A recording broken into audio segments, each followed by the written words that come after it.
اس تعلق سے عبادات میں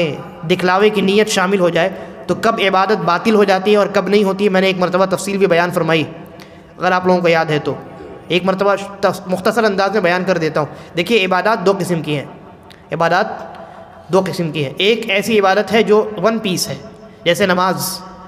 اور ایک ایسی عبادت ہے جس کو آپ الگ الگ کر سکتے ہیں جیسے صدقہ ہے نا۔ آپ 4 رکعت کی نماز ہے تو کیا یہ 4 نمازیں ہیں یا ایک ہی نماز ہے؟ 4 آدمیوں کو آپ نے 10-10 روپے صدقہ دیے تو یہ ایک صدقہ نہیں ہے، یہ 4 صدقے، تو یہ عبادات کی 2 قسمیں ہو گئیں اور دونوں کا حکم الگ الگ ہے۔ وہ عبادات جو ون پیس ہے جیسے نماز، اگر ایسی عبادت کی ابتدا اسٹارٹنگ یا اینڈنگ دکھاوے اور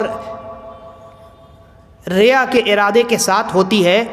تو یہ نماز باطل ہے، یہ عبادت باطل ہے۔ جیسے مثال کے طور پہ ایک آدمی نے نماز شروع کی اللہ اکبر بول کر کے، اور شروع سے ہی اس کا یہ ارادہ ہے کہ فلاں صاحب بھی مجھے نماز پڑھتے ہوئے دیکھے کہ میں کتنا اچھا نماز پڑھتا ہوں، شروع سے ہی یہ ارادہ ہے، یعنی نماز آپ شروع کر رہے ہیں اخلاص کے ساتھ نہیں، اخلاص کے ساتھ نہیں،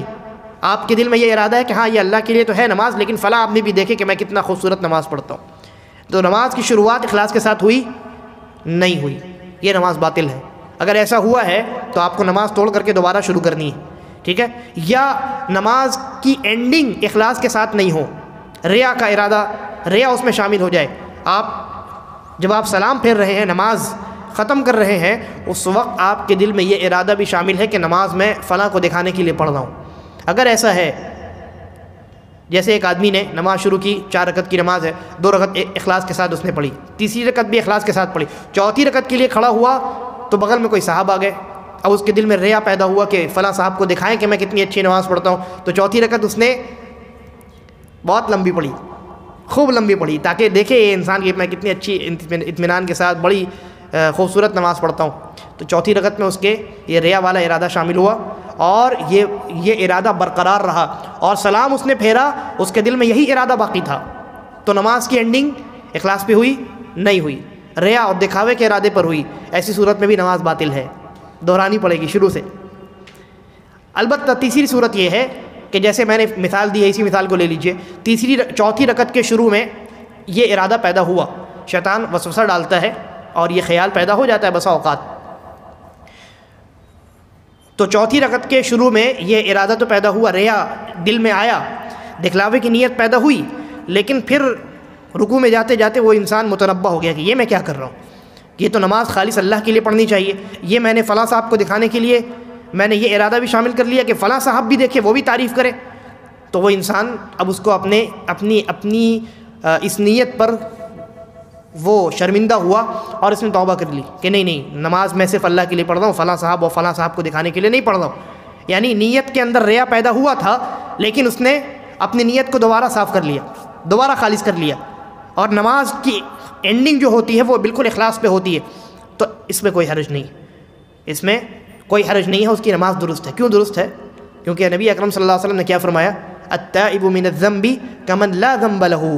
جس نے گناہ کرنے کے بعد توبہ کیا ہے گویا اس نے گناہ کیا ہی نہیں ہے، تو اس کے دل میں ارادہ شامل ہوا تھا، پھر اس نے توبہ کر لی، اپنی نیت کو صاف اور پاک کر لیا، تو گویا اس کے نماز میں کوئی خلل واقع نہیں ہوا، کوئی گڑبڑی نہیں ہوئی، کوئی نقصان اس کا نہیں ہوا۔ تو یہ تو ہماری بات ہو رہی تھی، 3 حالات میں نے بتلائی ہیں ایسی عبادت کے بارے میں جو ون پیس ہے، اسٹارٹنگ اور اینڈنگ میں اگر ریا اور دکھاوے کا ارادہ اور نیت شامل ہے تو نماز باطل ہے، عبادت باطل ہے۔ البتہ بیچ میں اگر پیدا ہوتی ہے اور ایسی نیت اور پھر انسان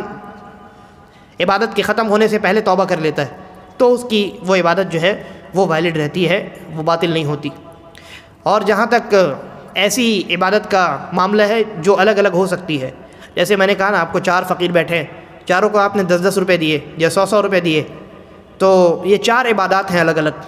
ان میں سے عبادت کے جس حصے میں ریا پیدا ہوگا، ریا شامل ہوگا، دکھاوے کی نیت شامل ہوگی، صرف وہی حصہ باطل ہوگا۔ 4 فقیر بیٹھے ہیں، پہلے کو آپ نے دیا صرف اللہ کو راضی کرنے کی نیت تھی، دوسرے کو دیا صرف اللہ کو راضی کرنے کی نیت تھی، تیسرے کو دیا صرف اللہ کو راضی کرنے کی نیت تھی، چوتھے کو دینے گئے تو کوئی شخص آ گیا، اب دل میں شیطان نے وسوسہ پیدا کیا، اب دل میں وہ جو خالص نیت تھی اس میں یہ بھی شامل ہو گیا کہ فلاں بھی دیکھے کہ میں فقیر کو 100 روپے دے رہا ہوں، تو آپ نے 100 روپے اور نکالا، 100 200 ملا کر کے آپ نے دیا، ہاں، تو یہ چوتھے فقیر کو جو آپ نے دیا ہے صرف یہ باطل ہوگا۔ باقی 3 قبول ہو جائیں گے آپ کے. ٹھیک ہے. تو یہ مطلب یہ کہ عبادات میں ریا کا کیا کب کیا اثر ہوتا ہے، یہ میں نے مختصر میں آپ کے سامنے بیان کیا.